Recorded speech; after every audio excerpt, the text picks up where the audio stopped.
ETF index mutual funds నేర్చుకుని stock మార్కెట్లో రాణించాలనుకుంటున్నారా? వెంటనే ఈ నెంబర్కి కాల్ చేయండి.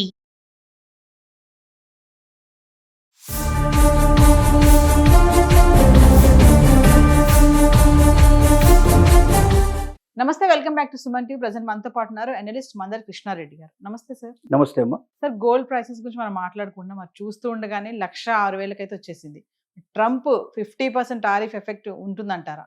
డెఫినెట్గా కొంత ఉండే అవకాశాలు ఉన్నాయి. దానికి తోడుగా ఎప్పుడైతే టారిఫ్ ఎఫెక్ట్ బాగా పెరిగిపోయిందో ఫ్లక్చువేషన్ స్టార్ట్ అయిపోయింది విపరీతంగా. స్టాక్ మార్కెట్ అంతా కూడా ఫ్లక్చువేట్ అవుతుంది. 1000 పాయింట్లు, 1300 పాయింట్లు, 700 పాయింట్లు తగ్గిపోవడం, దానివల్ల అతలకుతలం అయిపోయే పరిస్థితి ఏర్పడింది. ఒక్క మన ఇండియాకే కాదు, బ్రెజిల్ లాంటి దేశాలకు, ఇంకా కొన్ని దేశాలకు కూడా టారిఫ్లు విపరీతంగా పెంచేశాడు.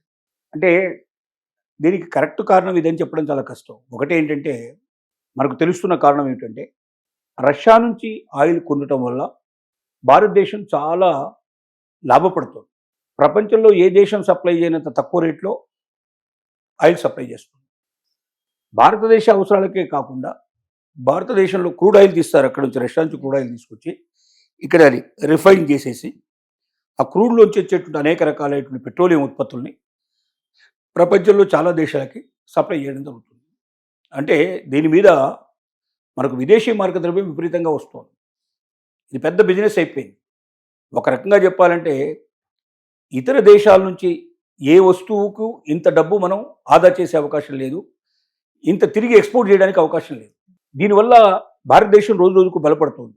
త్వరలోనే ఇది 3వ స్థానంకి రావడానికి అవకాశం ఉంది. ఆ తర్వాత 2వ స్థానం వచ్చే చివరికి అమెరికాను మించిపోతుందేమో అనేటువంటి భయాందోళనలు కూడా ఉన్నాయి. ప్రపంచంలోనే అగ్రగామి దేశంగా భారతదేశం ఉండడానికి అనేక రకాల కారణాలు ఉన్నాయి. ఎందుకంటే ఇండియన్స్ ఒక చదువు విషయంలో కానీ, విజ్ఞానం విషయంలో కానీ, ప్రతి రంగంలో కూడా అమెరికాలో ఇవాళ పైచేయవరది అంటే ఇండియన్స్ లేకపోతే అమెరికాని ఇవాళ బతకగలిగే పరిస్థితి కూడా లేనటువంటి సిచ్యువేషన్కి అమెరికా వచ్చింది. దాని ఎఫెక్ట్ గోల్డ్ మీద కూడా పడిందని చెప్పుకోవచ్చు. ఒక రకంగా గోల్డ్ హై టైం, ఇంతవరకు ఇంత రేటు మొత్తం టోటల్గా గోల్డ్ చరిత్రలోనే ఇంతవరకు రాలేదు. అంత రేటు ఇవాళ వచ్చింది. ఇది ఇంతే ఉంటుందా, ఇంకా బాగా పెరిగిపోతుందా అని చెప్పడం చాలా కష్టంతో కూడుకున్న పని. ఇప్పుడు చైనాలో జరుగుతున్నటువంటి ఏదైతే షాంఘై సంబంధించినటువంటి ఒక సమావేశం లోపల అక్కడ 3 దేశాలు కలిశాయి. భారతదేశం, రష్యా, చైనా. ఈ 3 దేశాలు కలిసి ఇప్పుడు కరెన్సీ డాలర్ బదులుగా బ్రిక్స్ కరెన్సీని కానీ మరో కరెన్సీని కానీ ప్రమోట్ చేయాలని నిర్ణయించుకుంటే డాలర్ అమాంతం పడిపోతుంది. డాలర్ విపరీతంగా పడిపోతే దాని ఎఫెక్ట్ బంగారం మీద ఉండే అవకాశాలు ఉంటాయి. అలాగే ఇప్పుడు ఈ 3 దేశాలు కలిసాయంటే ఆటోమేటిక్గా ట్యాక్సెస్ మొత్తం తగ్గిపోయే అవకాశాలు ఉన్నాయి. ఇంకోటి, అమెరికన్ ప్రెసిడెంట్ ఆరోగ్యం సరిగ్గా లేదు అని వార్తలు అందుతున్నాయి.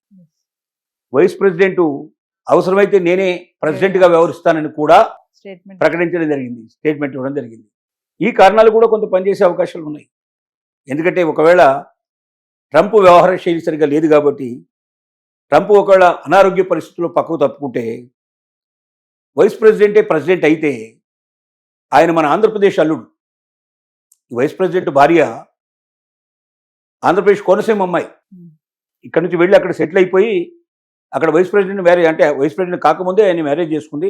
ఆవిడ మ్యారేజ్ అయిన తర్వాత 2 పిల్లలు పుట్టిన తర్వాత ఆయన వైస్ ప్రెసిడెంట్ అయ్యాడు. డెఫినెట్గా భారతదేశం మీద ఆయన వైస్ ప్రెసిడెంట్ కాగానే ఇండియాకి వచ్చారు. వాళ్ళు అత్తారింటికి వెళ్ళొచ్చే ప్రయత్నం లేదు, అత్తారు వాళ్ళు వచ్చి కలవడం ఏదో జరిగింది. మొత్తం మీద ఇక్కడికి ఇండియాకి వచ్చారు, ఇక్కడ ఉన్నారు వాళ్ళు. అంటే వెంటనే ఎవరి స్వస్థలం మీద వాళ్ళకి, ఎవరి పుట్టిన దేశం ఊరి మీద వాళ్ళకి ఖచ్చితంగా ఒక అభిమానం అనేది ఉంటుంది. మరి భర్త అయినప్పుడు భార్య మీద కూడా, భార్య పుట్టింటి మీద కూడా కొద్ది గొప్ప అభిమానం ఉండే అవకాశాలు ఉంటాయి. భారతదేశం మీద కూడా అభిమానం ఉండే అవకాశాలు ఉంటాయి. తద్వారా పరిస్థితులన్నీ కూడా మళ్ళీ తిరిగి తారుమారే అవకాశాలు ఉంటాయి. ఏది ఏమైనా జరగవచ్చు. కాబట్టి ఇవాళ ఉన్న రేటు నిజం, ఖాయం.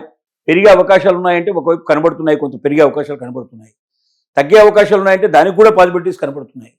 కాబట్టి ప్రపంచ దేశాల లోపల, ప్రపంచంలో జరిగేటువంటి అనేక రకాల సంఘటనల మీద ఖచ్చితంగా బంగారం అనేది, దాని రేట్ అనేది ఆధారపడి ఉంటుంది. కాబట్టి రేటు పెరిగినా తగ్గినా ఆశ్చర్యపడాల్సిన అవసరం కానీ, ఎంత పెరిగినా ఎంత తగ్గినా మ్యాక్సిమంగా పెరిగితే 125, 130 దాకా ఇటు పెరగచ్చు. 1,30,00,000 దాకా పెరిగే పాసిబిలిటీస్ ఉన్నాయి. డౌన్ అయితే కూడా 75,000-70,000 దాకా వచ్చే పాసిబిలిటీస్ ఉన్నాయి. ఇంతకన్నా రేంజ్ పెరగదు, అంతకన్నా పెరగదు, ఇంతకన్నా తగ్గదు, వీటి మధ్యలోనే తిరుగుతూ ఉంటుంది. ఏదో ఒక బలమైన కారణం చాలా కాలం ఉండటానికి సంవత్సరాల తరబడి ఉంటే తప్ప అంత త్వరగా మార్పులు అయితే రావు. కాబట్టి వేచి చూడడం అనేది సరైన విధానం. మనం ఎప్పుడు చెప్పినట్టుగానే అప్పు చేసి మాత్రం బంగారం కొనకండి. మీ దగ్గర డబ్బు ఉంటే మాత్రం బంగారాన్ని వదిలిపెట్టకండి, కొనుక్కొని పెట్టుకోండి. బంగారం కన్నా వెండి మీద ఎక్కువగా మీరు ఇన్వెస్ట్ చేయండి. భవిష్యత్తులో మొత్తం బంగారం కన్నా వెండికి విలువ ఎక్కువ ఉంటుంది. ఎందుకంటే వెండిని మనం ఇవాళ వాహనాలు తయారు చేయడంలో ఉపయోగిస్తున్నారు కాబట్టి ఆ పరిశ్రమ, ఆటోమొబైల్ పరిశ్రమ చాలా పెద్ద పరిశ్రమ. ఆ పరిశ్రమలో కోట్ల వెహికల్స్ తయారవుతాయి. ఒక్కొక్క వెహికల్కి సుమారుగా 80 కిలోలు 90 కిలోలు వాడుతున్నారంటే వెండిని కొన్ని కోట్ల వెహికల్స్ వచ్చినప్పుడు ఎంత వెండి కావాల్సి వస్తుంది చూడండి. అంత వెండి నిజంగా కొనుగోలు ప్రారంభమైతే వెండి ధర అమాంతంగా ఇంకా పెరిగిపోతుంది. ఇప్పుడు కొంత పరిశోధన దశలో ఉంది కాబట్టి ఇప్పుడిప్పుడే పెరుగుతుంది దాని యొక్క వాడకం. ఈ పరిశోధన దశ పూర్తయిపోయి వెహికల్స్లో దాన్ని వాడటం వల్ల ఖచ్చితంగా దృఢత ఉంటుంది, ఇంకా ఎక్కువగా మన్నిక ఉంటుంది, అది ఇంకెక్కువ మైలేజ్ వస్తుంది. ఇలాంటి అవకాశాలు ఉన్నాయని చెప్తే మాత్రం ఖచ్చితంగా దాన్ని వాడటం ప్రారంభిస్తారు. అది బాగా వాడినట్టయితే ఖచ్చితంగా వెండి ధర అమాంతంగా పెరిగిపోయే అవకాశాలు ఉన్నాయనేది అర్థం చేసుకోవాల్సిన అవసరం ఉంది. Thank you.